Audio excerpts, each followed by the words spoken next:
Chers amis, bonjour. Nous allons donc expliquer, d'après le titre de ce cours, pourquoi est-il écrit 2 fois dans la Torah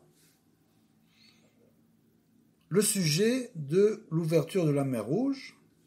Il est écrit « Kashim mezonotav shel adam kekriyat yamsouf » Il est difficile de l'homme d'obtenir sa subsistance, aussi difficile que l'ouverture de la mer Rouge. Et il est aussi écrit « Caché zivugo chez la dame kekriyat yamsouf » Un homme a autant de mal à recevoir son vrai zivoug, sa conjointe, puisqu'on le sait que quand l'âme vient dans ce monde, bien sûr, tout le monde le sait, il y a une voix, une bat-kol, qui crie en haut, au moment où il vient dans le monde, celui-là se mariera avec celle-là. Donc le zivoug authentique, le vrai zivoug, est programmé dès la venue de l'homme dans ce monde. Et pourtant, il est écrit « Caché zivougo chez la dame qui écrit à Yamsouf ». Pourtant, c'est pour lui de trouver son véritable zivoug, sa vraie compagne, c'est aussi difficile que l'ouverture de la mer Rouge. Alors pourquoi justement ces 2 exemples? Pourquoi nous parler de la subsistance et du zivoug? Qu'est-ce que Hachem veut nous délivrer comme message? Qu'attend-il de nous pour que nous recevions notre parnassa, notre subsistance et notre zivoug améti, c'est-à-dire comme on le voit aujourd'hui malheureusement,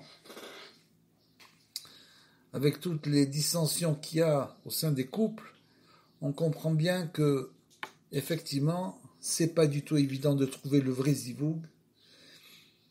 Et aussi au niveau de la parnassa, bien sûr, chacun avec ses problèmes. Et ici, Rabbeinu nous dit Ki ikar rov ukumimiot shebalev bene adam ou beinyat parnassa. Il va nous expliquer dans ce mahamar-là. Donc, pourquoi est-il écrit que c'est tellement difficile pour l'homme de trouver sa subsistance? Il nous dit que l'essentiel de la déformation du cœur, c'est-à-dire la servitude, en fait, que l'homme est asservi à son mauvais penchant, à ses passions, qui se trouve dans le cœur, bien sûr. Bene Adam ou Beinyan Aparnasa va Mezonot, c'est au sujet de la subsistance. Chez Kol Echad Kaché Be'enav al Chisaron Parnasato, que chacun souffre quand il manque, bien sûr, de subsistance. Quand il ne gagne pas suffisamment, c'est très difficile pour l'homme. Ve'omrim, et à cause de cela, les gens disent Shemechamat ze eno yacholim lasok batorah ve'avodat Hashem. À cause de ça, les gens n'ont pas le temps d'étudier la Torah, bien sûr. Ils passent leur journée à chercher la parnassa. Nous passons tous nos journées comme ça, c'est difficile. Et donc, on n'a plus le temps d'étudier la Torah et de servir l'Éternel comme on devrait le servir. Que par exemple, les prières sont toutes déterminées par le temps. Il faut rentrer à telle heure, sortir à telle heure. Pourquoi? Parce qu'on n'a pas le temps. Aval behemet en zeteros, nous dira Beno, ça c'est pas une excuse. Klal, pas du tout. C'est pas du tout une excuse de penser que finalement, à cause des problèmes que nous avons avec la parnassa, nous arrêtons d'étudier. En pensant, qu'est-ce qu'on pense? On pense, pour l'instant, je travaille comme ça, et après, par la suite, j'espère moins travailler et pouvoir m'occuper de Torah. Malheureusement, ce j'espère moins travailler, il dure toute la vie. Donc finalement, si l'homme arrive à l'âge de la retraite en disant « j'étudierai quand je serai à la retraite », malheureusement, ça ne fonctionne pas comme ça, parce qu'il faut encore étudier, avoir la force d'étudier les textes quand on a encore de la force, bien sûr. Ce qui n'est pas du tout évident. Il faut faire une préparation, c'est une très longue préparation. La Torah, c'est une préparation, des années de préparation et d'études pour pouvoir commencer à comprendre. Donc, Zet Loteru, c'est pas une excuse qui, Bechirato, Shel Kol Echad, Olechet Bederer Ze, Davka, Chez Hashem Itbarach, Mani Gimo Kena'al. C'est-à-dire que le libre choix de l'homme est entre les mains de l'homme. S'il demande à Hashem de l'aider à utiliser son libre choix pour pouvoir justement étudier la Torah, alors Hashem va l'aider, bien sûr. Si il ne pense, il n'est que oppressé par la subsistance, alors bien sûr, il va utiliser son libre choix uniquement pour travailler. Ve'ikar atikun ou davka al-yede she yasor ukumiyot she belibo ve'yamin ki yashar Hashem. Donc l'essentiel, c'est d'éliminer cette déformation du cœur. Comment on peut éliminer cette servitude? En pensant tout simplement que Hashem est droit. Donc, si Hashem veut qu'on étudie, il n'y a pas de raison qu'on ne commence pas à étudier. Ve'yamin ki yashar Hashem, ve'yashuv elav, ve'itchanen lo. Donc il va faire teshuva et supplier Hashem. Il faut qu'il supplie Hashem, sheyetiv lo, qu'il lui fasse du bien.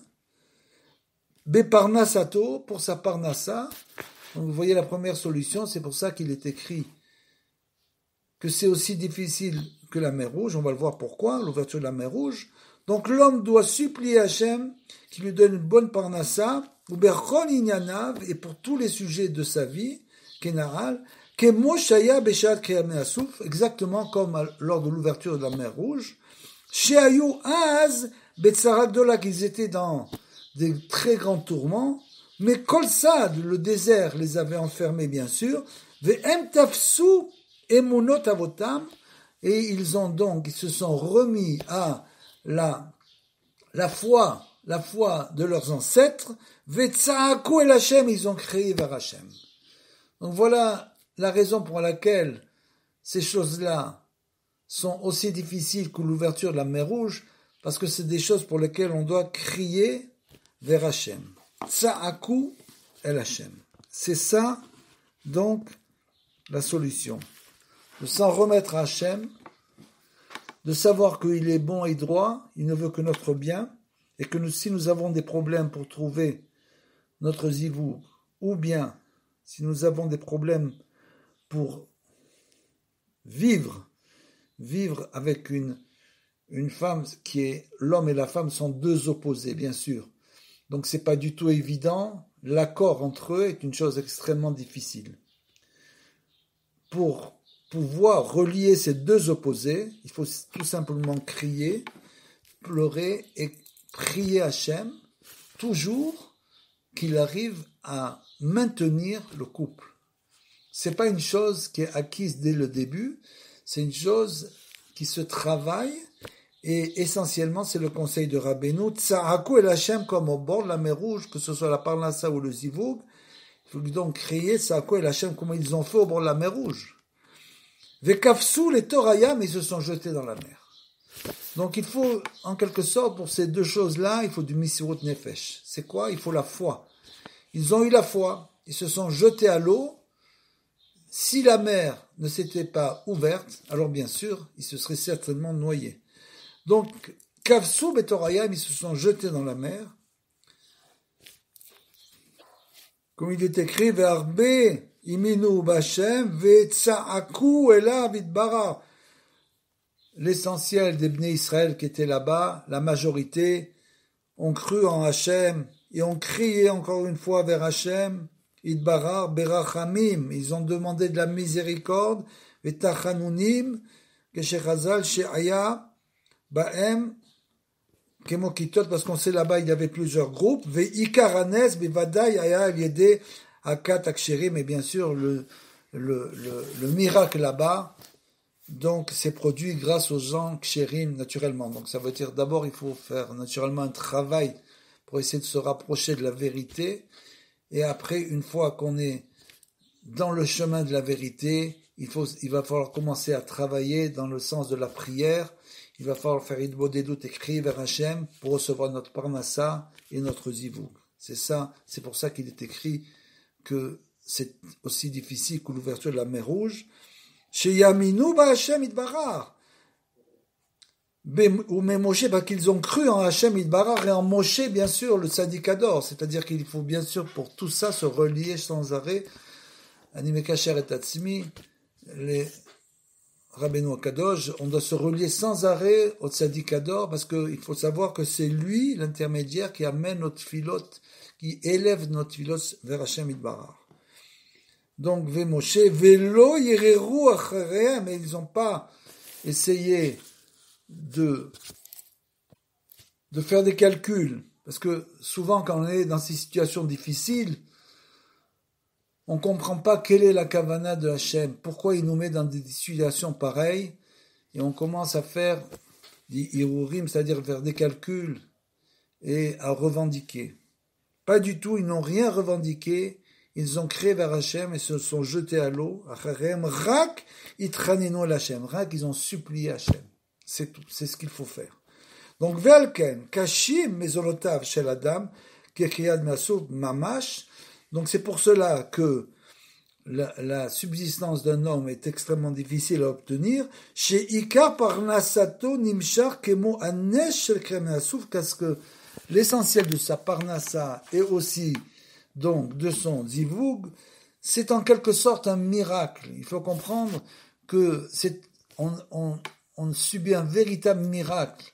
Donc il faut savoir comprendre que c'est un miracle et savoir remercier pour le miracle. Donc Ikar parnasato zivugo nimshar kemo nesh shel kriyat yamsouf, comme l'ouverture de la mer Rouge. Chez Ikar anes zochim davka al yede chez mekabel akol be'ava. Et bien sûr, l'essentiel de ce miracle vient du fait que nous recevons tout avec amour. Bien sûr, c'est très difficile quand l'homme est dans l'épreuve.